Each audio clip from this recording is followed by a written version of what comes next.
Thanks everyone for coming to this talk. So today I'll kind of go through concurrency in practice, or as the fancy name tells you, we're going to go back to the completable future. My name is Dmitry Vinnik. I'm a lead software engineer at Salesforce. And so with such a fancy title, you might be asking yourself, what the goals of today's talk? And so I want to be clear on what we're trying to achieve today.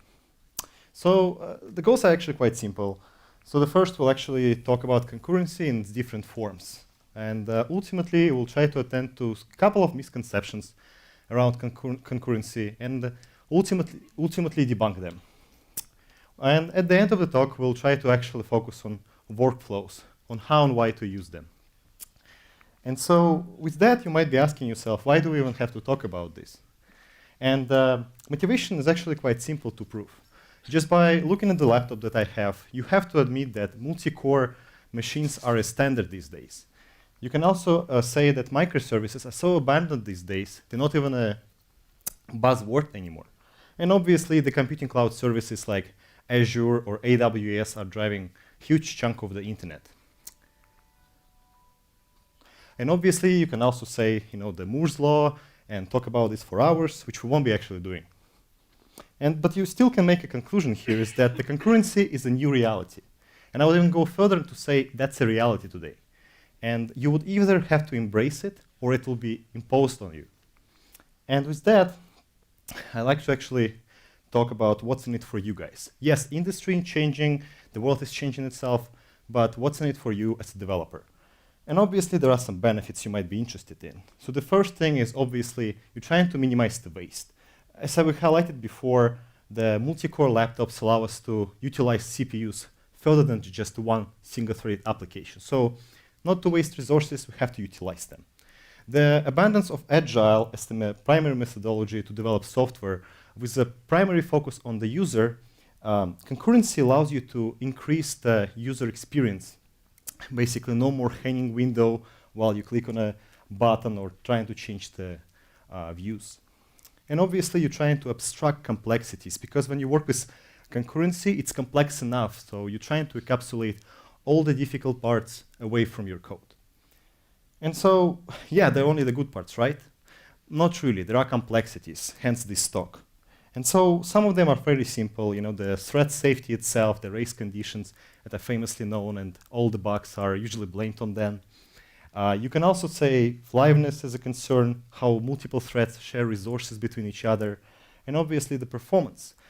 The common misconception is to assume I have a single-threaded application, let's make it run as 2 threads, and now we're going to have a performance improvements twice-fold. That's not often true. You can actually degrade the performance by switching to concurrent application. And also, you're actually impacting the entire development cycle, whether it's debugging, development itself, or testing. And so, yes, that's complex. The concurrency is complex by itself. But obviously, it's beneficial, as we highlighted earlier. And I would even go further. As an engineer, I can call it somewhat beautiful. And you can think what it actually reminds you of. Personally, concurrency to me looks like this fella. So you can so first, when you actually try to read about concurrency, let's say you open this book, Java Concurrency in Practice by Brian Goetz. You're actually faced with the sheer fear of complexity that you're faced with. It's similar to this book, The Shark, Fear and Beauty by Jean-Marie. Because you don't really understand it, whether it's a shark or a concurrency, you're first afraid of it. And so by actually exploring it more, you can see the beauty, whether it's in concurrency or in sharks. And so this is actually a primary goal of today's talk. We'll start with the fear of concurrency, and I'll try to go with you through the path towards admiration. And this particular path, it's what this talk is going to be about. And it actually will create agenda for today. So we'll start with the concurrency in a single-threaded world. We will move on to the multi-threading application of concurrency.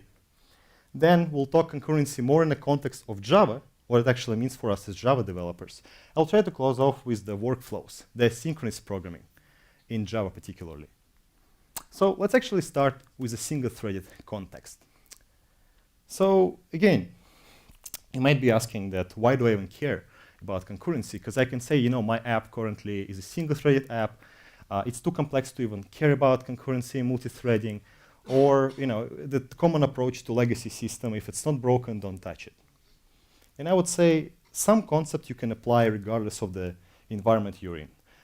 Such concepts like design for concurrency that, if you read The Pragmatic Programmer, really encourages you to use throughout your day-to-day job, regardless where you're working. And so what it actually implies is you're trying to tackle anti-patterns like programming by coincidence. You're trying to avoid them. You're focusing more on patterns such as design by contract. Another anti-patterns you're trying to avoid is the temporal coupling that can be applicable to you regardless of the environment you're in. And also trying to move towards this common pattern that we all use throughout our practice, like immutability and keep your functions atomic. So let's actually look at them in the isolation. So let's start with a simple anti-pattern, programming by coincidence. And this anti-pattern, it's very easy to describe as soon as you encounter a bug in production. Because when you're faced with a bug, you usually ask yourself, you know, did it just break or was it broken all along? And to actually show you a real use case, as developers we like to see the code itself, right? And this is a common example, as everyone likes to complain about time packages from old Java days. This is a good example, the simple date formatter. People just made an assumption that, you know, it's probably thread safe to share between instances of a single class.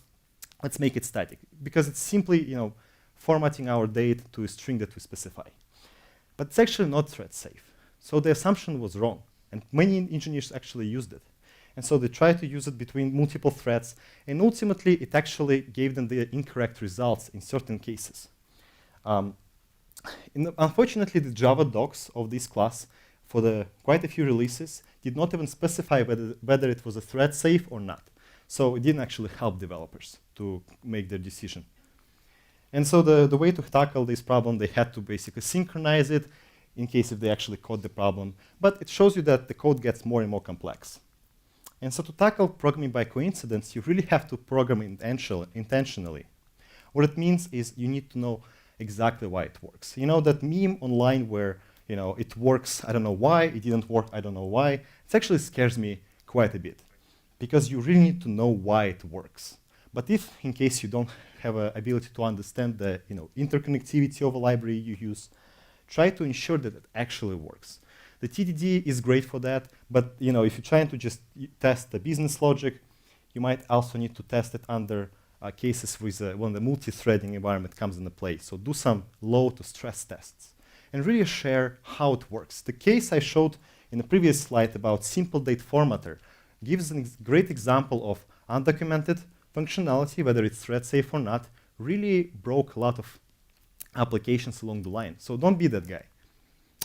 Design by contract is another great pattern that you can utilize on your day-to-day job, regardless of the environment you're in. And the way to describe it is to look at the contracts people have. Your employment agreement, for example. You have responsibility to your employer to do the work, and you have the right to get paid for that work. That's exactly what design by contract is, but in terms of code. So how it actually works is, let's say we have a function where we just sum two integers. And so we say, I have a right for this function that both integers are not null. So that's my right. Then I can also say, you know, in Java, I can also add annotation. It also gives the information to the caller that I expect them not to be null, and it's your job to handle it. Then you do some operations, which is meaningless for us in this scenario. But what actually matters for us is this last statement. It's our responsibility for this API to give a non-negative result. That's what the design by contract is. The first couple statements where we say we expect it to be non-nullable, and we're going to give the result which is going to be larger or equal to 0. So to sum it up, it's basically all about rights and responsibilities of your API. It's a fail-fast design that you're trying to enforce. You know, instead of handling nulls throughout the code, you just check it right up front. And again, you use your code as your documentation. It tells the callers of your API directly what you expect it to be. Another anti-pattern that's common in any application is the temporal coupling. And so what actually it means is where time and order of your operation changes state of your behavior drastically. So to give you an example, maybe this phrase was kind of cumbersome. To give you a good example, let's say it's lunchtime, I'm getting hungry, I have some leftovers from yesterday, I go over to the microwave, I initialize my microwave, and I say, heat my lunch. In this case, it's pasta. But nothing actually happened after me doing that. And the reason why it didn't happen is because there was the state identifier, the field on the microwave, whether it's plugged in or not, and it's not plugged in by default. And so to fix it, I actually had to invoke the operation to plug in the microwave before I was able to use it. This is what temporal coupling is about. The difference between me calling plugin before the actual operation versus after changes the state of microwave and ultimately the result of the function drastically. And so to tackle it, you need to understand your flows. Really, people don't use UMLs as much, even though they hope to. Just draw on a whiteboard sometime what the main flows that you have. It will allow you to pinpoint dependencies and minimize them ultimately. But if you really have to use this temporal coupling and other methods to you, try to minimize room for error. If the state of your instance is important to you, try to pass that flag, for example, in this case, plugin, as the argument to the constructor you're calling. And so the last pattern that you might be using today is the keeping your code immutable. I'm not going to talk about it too much because we all know it's been written about for decades now, and thanks to Joshua Bloch, who actually popularized it quite a bit in Java. So this small snippet actually illustrates it quite nicely. When you initialize the instance, you have a state, in this case a path of a file, which cannot be changed, but it can be retrieved. And so what it actually gives us is minimum number of side effects. You know the state regardless of how many threads using this instance. You are minimizing these design smells like temporal coupling because the state cannot be altered. You don't have to worry about the operation that's being called. And it also simplifies the development itself. You have fewer moving pieces in your code. And so with that, if you were to just use this design for concurrency principles throughout your code, whether it's an existing application or writing a new app, doesn't matter. If you were to take this away from this talk, it would be a great achievement. And so to move forward to the multi-threading, a bit more interesting, is the good question to ask is what kind of forms can multi-threading take? And there are three main forms we're going to talk about today, and they will be concurrency, the parallel form, and a synchronous form. And so let's start from the top. The concurrent form basically implies that you have multiple tasks running logically in parallel. What it means is that if you have a single CPU, which means the multiple CPUs are not required for this pattern, for this form, you're going to think that it's actually parallel, but in reality, the single CPU actually keeps pausing the single task, switching to the next one, then switching back, and so on. And it can be kind of illustrated, the ideal scenario with multiple CPU using this diagram. But you can say it's way too abstract for us. So let's actually do something about this form. And I would say let's set a goal to develop an application. And what do we need to develop a new app? It's fairly obvious. We need coffee, and we need the laptop. And you can see the priorities are in order. First the coffee, and then the laptop. And so let's look at an example. We have a great engineer, John. John has a single line of focus. He can only do a single thing at a time, but he ultimately has a goal to develop an application. So John drinks coffee, and he puts down the cup, he grabs his laptop, he does some coding, put down the laptop, grabs the cup of coffee, and so on. So while it seems like he actually performs both tasks in parallel, so it's logically simultaneous, he's actually doing them interchangeably, so it seems like he's done them all, and ultimately develop an application. So that's John. Let's look at a second form, the parallel form, which is a bit more complex than that. So the parallel form is similar. It's more about multiple subtasks that run physically simultaneously. So that would require multiple CPUs to be in place. A good diagram to show and to actually distinguish from the concurrent form is if you have a single task, you split it into two subtasks. After they complete, the results get merged, and you ultimately complete your primary goal. Again, let's go back to developing an application. So developing an app, again, you have a cup of coffee, you have a laptop, but now you have a developer who is an ambidexter. Ambidexters are people who can actually use their hands in isolation without interruption. And so let's look at the not developer, Jenny. Jenny has 2 points of focus now because she's an ambidexter. She can drink her coffee and develop an app using the second hand without interruption. And so that actually means to us that she can be doing these 2 tasks, these 2 subtasks, completely in isolation, in parallel, you can say. So that's Jenny. Let's now look at the last form, asynchronous form, the one that we're going to focus at the end of this talk. And so with that, it's more of a pattern, fire and forget. While you have a primary goal, like we had in the previous scenario, to develop an app, you fire some outside task that we don't really depend on, but we care about the result of. For example, if you are a customer going to the ATM to withdraw some money, you start in the asynchronous task to log information to Splunk. If you fail to do so in this asynchronous task, you don't want to just interrupt the withdrawing process, but you still want to know and log it somewhere else. And so it's important not to be blocking, because again, we don't depend on this task, and it requires some multiple CPUs. And in terms of a diagram, again, you can see you have a separate asynchronous task triggered while the main one is running in a separate CPU. So again, to develop our application, we have the cup of coffee, I have a laptop, but here's a question that you might have already asked to, yourself. Where does the coffee come from? Obviously, it's coming from the coffee machine. But in our scenario, again, we're coming back to John, who can only do one thing at a time. He can drink coffee, put it down, do some coding, etc. But then we also have a great colleague of John, Henry, who, as an asynchronous task, going to be the guy bringing the coffee. There is such an excessive amount of coffee on John's desk that John is not dependent on it, but still it's nice for Henry to be doing that. And so Henry keeps brewing the coffee for John, and that's basically our asynchronous task that we don't depend on, we're not blocked by, but ultimately it helps us with the completion of primary task. So with that, let's actually look back at the concurrency in Java.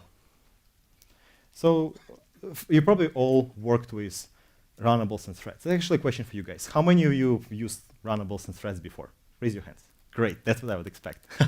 It's actually the reason why many of us have the misconceptions and fear of concurrency, because after we use threads and runnable, this is where we actually stopped. But the concurrency API moved quite a bit. But first, let's look at what people had to deal with. So runnable, as we all know, it was quite a selfish class. It takes no input, it gives us no output, and it doesn't have any checked exceptions. So again, it's a simple example. You have a drinking coffee process, you initialize the runnable, you override the run process, supply some logic, then you run it.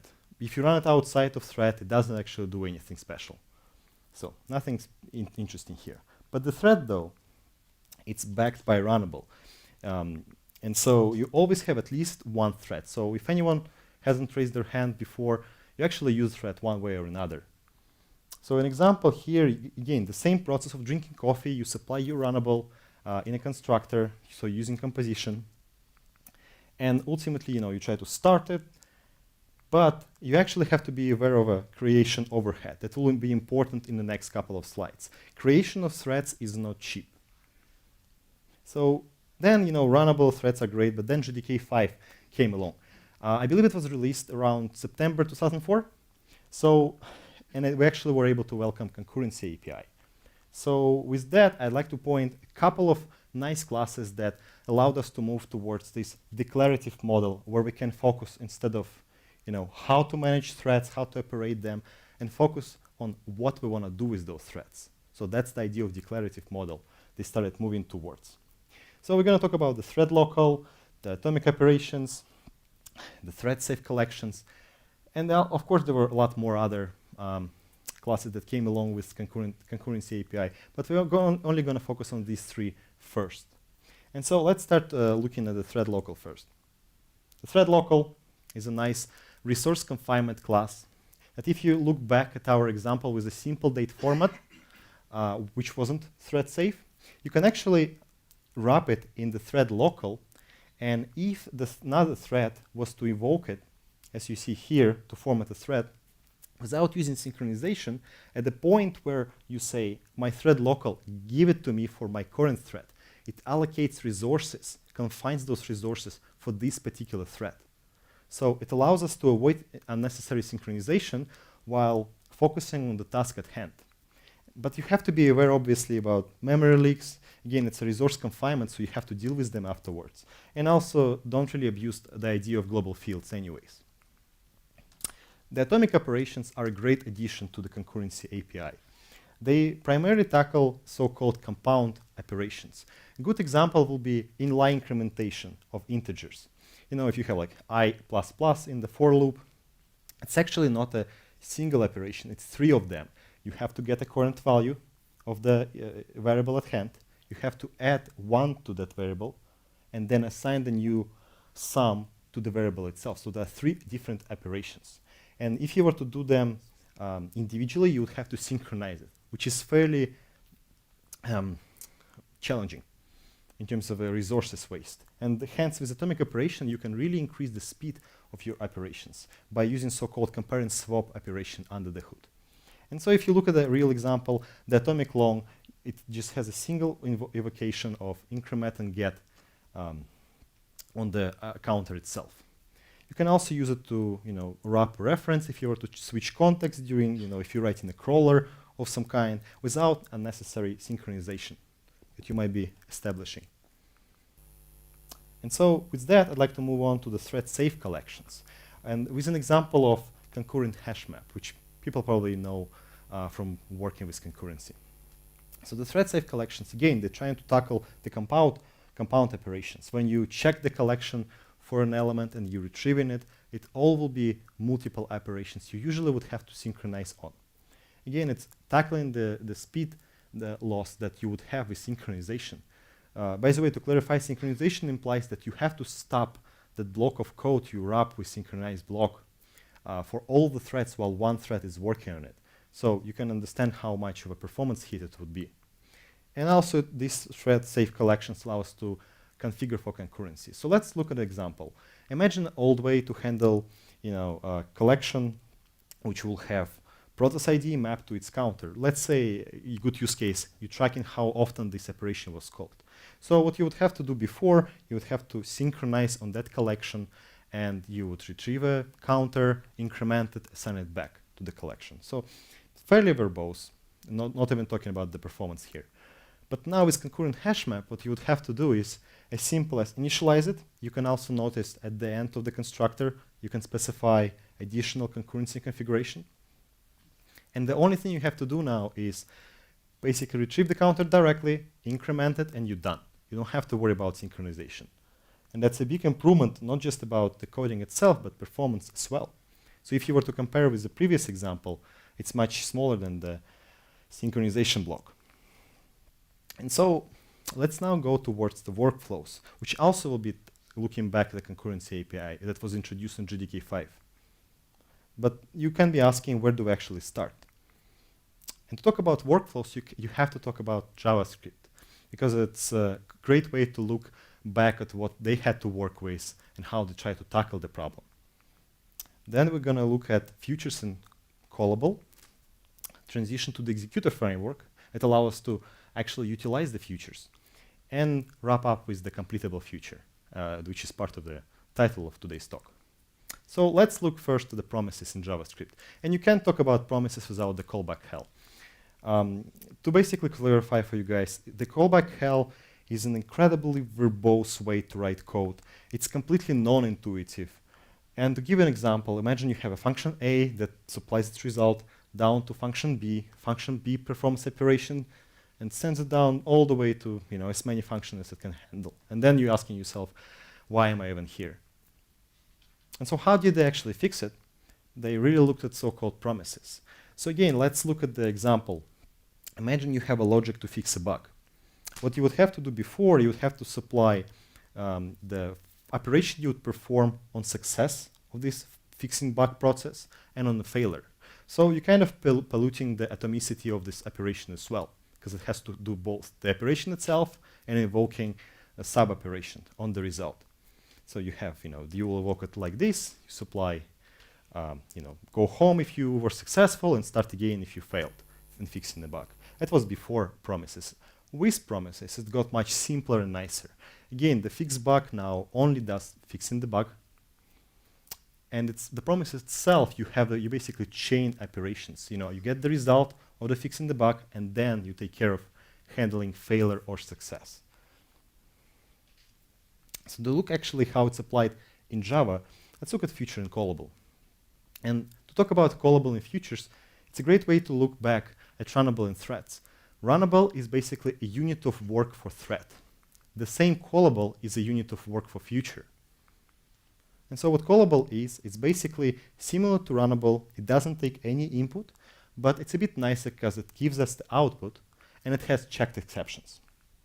And so for instance, again, looking back at that example with JavaScript, you have an operation fixing the bug, and when it gives you the result, you're handling it for success, for failure, or even for exception. So nothing special here, fairly simple. But then the futures.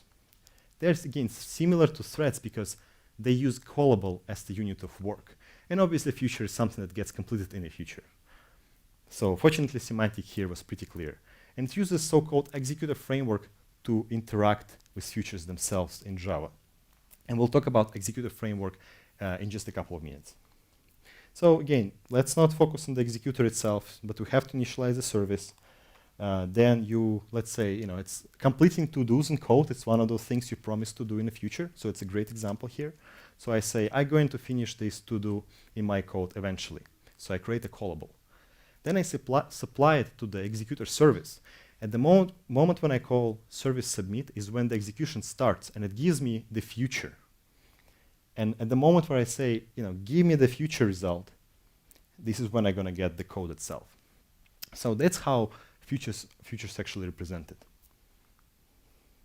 So future sounds great, but how do I actually use it? That's a great question to ask. And here's where executor framework comes into play. A great addition to the concurrency API as well. And so it's nothing more than thread management.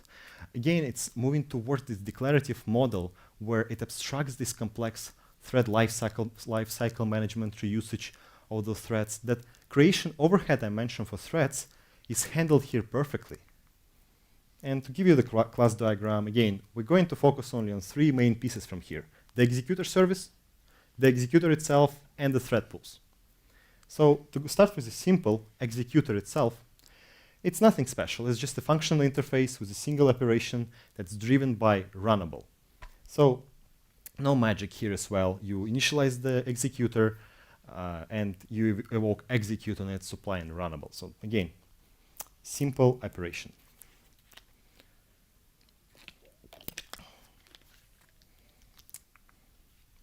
But the thread pools are actually amazing. They are the ones handling the thread management and the thread configuration. If you were to look at thread pools themselves, you would see that it has 6 different arguments, fairly complex to manage. And just by looking at it for a second, you can tell way too many arguments. 6 arguments is way too many to handle. Hence, you have factories, and more particularly, executor factories that help you along the way. So we're going to look at a couple of them. There is a single-threaded pool, the cached pool, fixed, scheduled, and work-stealing pools. And so to look in just the tiny little details, the single-thread pool, as the name suggests, manages just a single thread. It's a short-lived thread, and it's great for prototyping. Again, if you're using interfaces, executor service, you can abstract what kind of thread pool you use. So for instance, you write your code as if it was written for a single thread first, make sure that it actually works, then you switch it to some other pool. For example, you can switch it to cached thread pool. Cached thread pool is perfect for dynamic number of tasks, I would say, somewhat short-lived ones. The good example would be creation of crawler service if you don't know exactly how many URLs a website might have. And it's a fairly short operation to just scan the content and parse it somewhere. The fixed thread pool is a bit more complex. It's handling a set number of tasks which are running for a long time. It's great for some long operations, computations that you might be doing. And the initialization requires you to actually specify how many threads you have. The scheduled thread pool is somewhat a different beast here. You can schedule a task to run it once somewhere in the future. You can just say delay the run of this task 2 seconds in the future, or you can just have a recurring process if you're doing some monitoring or you're trying to implement your own cron scheduler of some sort. And again, there is a factory for that. The work stealing pool is a bit more complex, and it's perfect for recursive tasks or tasks in the fork join framework that you might be using. Basically, the idea of divide and conquer operations, and it's actually what's used behind the scene for Streams API and operations, parallel operations like that. And so you have those great thread pools, you have executors, and if you were to combine them, you would get executor service. And the executor service is what actually allows us to do some asynchronous operations that you've seen a couple slides before with futures. And it also gives us functionalities of the thread pools, the thread management. And so again, you initialize your thread service, and you're trying to crawl your website. So you have a collection of URLs to crawl. You evoke the operation of crawling on the service itself. So you submit a bunch of futures to it, a bunch of callables, and it gives you in the future the document, the content that you parsed from the website. So nothing special here. So it's as simple as that. So you can be asking, are we done yet? And I would say, unfortunately, no, because the future is not perfect. Future has pitfalls, hence we have completable future in place.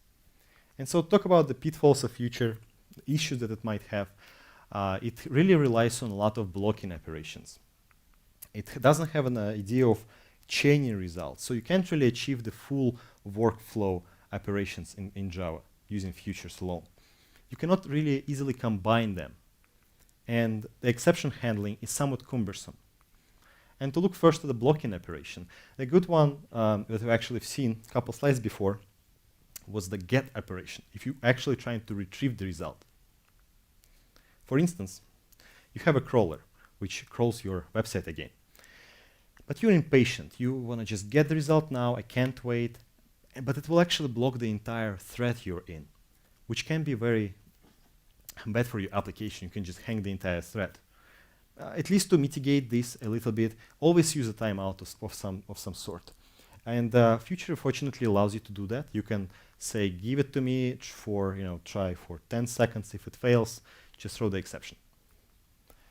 You cannot really chain futures. The example we've seen with promises, where we're able to get the operation result and then do something about it, you can't really do it with futures. And let's look at the use case. You have a team that works in Kanban, you have a developer that creates a new application, but we actually have to stop the entire work of the entire team waiting for this engineer to complete their part. And only then we can say, tester, go ahead and do some verification. And then again, block the entire team while the tester is working. It's a very non-productive team, I would say. And obviously, you can try to fix it by going towards that callback hell JavaScript had to deal with. We're not going to go there. The future combination is another problem using futures themselves, because again, it has a lot of blocking operations. It has blocking invoke any, invoke all. A good example would be, let's say you have a collection of integers and you're trying to find the value in them. And you say, I have 2 different ways to search for a value. I only know linear search and binary search. And let's just evoke both of them using invoke any. And whatever produces the result first, give it to me. Find the location. Location will be the same using whatever algorithm. But whatever can find it first, give it to me. But the invoke any, again, will be blocking for us. The exception handling is very important for engineers. And unfortunately, with futures, you have a lot of the exceptions to handle on most of the operations. For instance, if you just have a simple login operation here, if you evoke the result retrieval, you will have about 3 different exceptions to handle. And all the handling will have to happen differently. And so there are so many issues, but fortunately, we have completable future. And so with that, I actually would like to focus on completable future itself. So fortunately, it has a variety of operations like transformation, composition, chaining, combination, which will allow us to tackle the pitfalls of futures. What it actually is, it implements the future and the completion stage interface, which allows to tackle those pitfalls we just mentioned. And so to reiterate, futures had blocking operations, it had a problem with chaining, basically having the actual workflows, the combinations, and exception handling. So let's actually tackle them now, one by one. But first, we're going to talk about transformation and chaining to actually get into the workflows. There is this thing, again, those fork join pool that I've tried to talk about before. It's actually what's used behind the scene for majority of completable future. So let's look at a real example here. You have a developer coding their way throughout the day, but then you say, there is a brewing machine, let's just start the coffee making there, but my work as a developer still continues, I'm still focused on my code. So that operation, making coffee, doesn't block me. So I trigger it using the completable future, supply async, and then as soon as it's done, while I'm still not interrupted as a developer, I go and grab my coffee and drink it eventually. To mention, the completable future has a lot of overloaded constructors, like you can supply separate thread pool to use for subsequent operations, or with JDK 9 it even goes back to use a fork join pool if you were to minimize your code that you write for thread pool interchange. For the task composition though, it's still workflows, but it functions like a flat map. If you work with streaming API, you would use flat map quite a bit. And so what it actually tackles, remember our use case where we had a Kanban team that developer was focused on production code and a tester verifying their application. So you have a developer creating the program, and you have a tester that's going to verify it eventually. But the thing is, the verification, it doesn't end the process. It can produce more bugs, it can restart the development cycle. So it's a completable future of itself as well. And so if we were to look at it, it will be something like that. You would say, after developing program is completes, use the then apply from a previous example, using the verification process, but it will eventually create as completable future of completable future, which is an awful thing to do. And to tackle this, there is a call then compose. It basically, again, functions as a flat map while doing the same exact work. The controllable futures, again, it allows us to have a much more control over what we're working with, over asynchronous tasks. It allows us to make them completable in a way we want, whether it's a default value or a proper interruption of some sort. For instance, I'm again a developer who's obsessed with coffee at this point, but I got picky and now I want latte. And so I say, please make me a latte. But at some point, I really get annoyed and I say, just give me the Americano if you haven't finished making latte for me. And what it does is, if the operation finished, the latte production, they're going to give it to me. If not, I'll just grab Americano. I can also say, if you making latte, you'll basically make espresso, then you mix it with milk, and you'll get latte, basically, the simplistic way. And I say, if I finish the first part, the espresso part, just give it to me. I call complete on it, and ultimately get the result, get my coffee.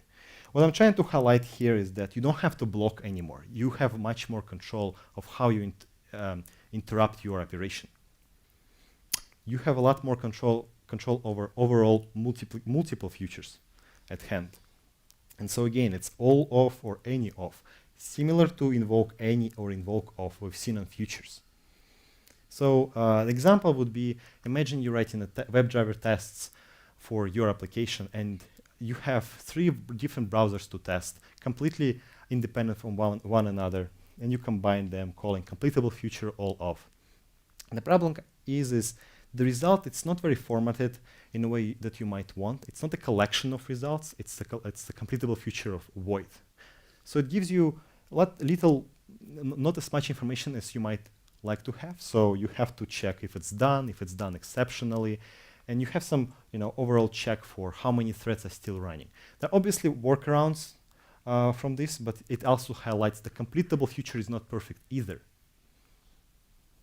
And the task combination, another good example is that you can actually collect the results, whether they're synchronous or asynchronous.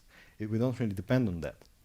So a good example is you're working in a platform team of some sort. You have a team A that files a request with you to develop an API for them. Then you also have a team B that also files a request for you to develop a completely different API. So you have those isolated asynchronous tasks to be complete, but we combine them, and then I say, team A file a request, team B file a request, and then I will process both of them, come up with a plan for the next release, and I'm going to work on something. So I give you the plan afterwards, but I will combine both asynchronous operations, work with them, and then give you the plan. The exception handling. It's fortunately, CompletableFuture tackled this quite nicely. It works with what you already know, with the simple try-catch operations in a sequential code, but utilizing it in a CompletableFuture. For instance, again, you have a crawler of some sort. You're trying to crawl a website, but the website went down, so it's going to fail on us. So you have two choices. You can do exceptionally clause, which functions like catch in try-catch, meaning that it only will be invoked if something were to fail. And you can either, tackle it gracefully by falling back to some default value or throwing the exception further. But there is also handle, which functions somewhat like finally. Every code will go through this clause, and if throwable is not null, it means the exception happened, and you again handle it whatever way you want. So again, they use what we already know and applied it to this asynchronous flow, empowering us as engineers. And so with this overall talk today, I'd like to have a couple of call for actions for you guys. So again, embrace the concurrency. I hope today I try to encourage you to understand that there is no need for fear of concurrency. It's more about admiration. I personally went through the same process myself. As I mentioned, with my example with books at the beginning of this talk, it's exactly what I had to go through. And so I hope that today I try to highlight for you that the things changed quite a bit, and they're going to continue changing. And really try to review your current application, or writing a new application, try to use the design for concurrency or a new frameworks you might have learned today. And also continue learning. Again, the Java 9 introduced in the Java libraries the handling of reactive programming. That's another way to do the concurrency in Java. So really don't stay behind. The Java is changing rapidly, and so keep the learning up. And so with that, I'd like to go into the Q&A. Okay. Let's go to the Q&A.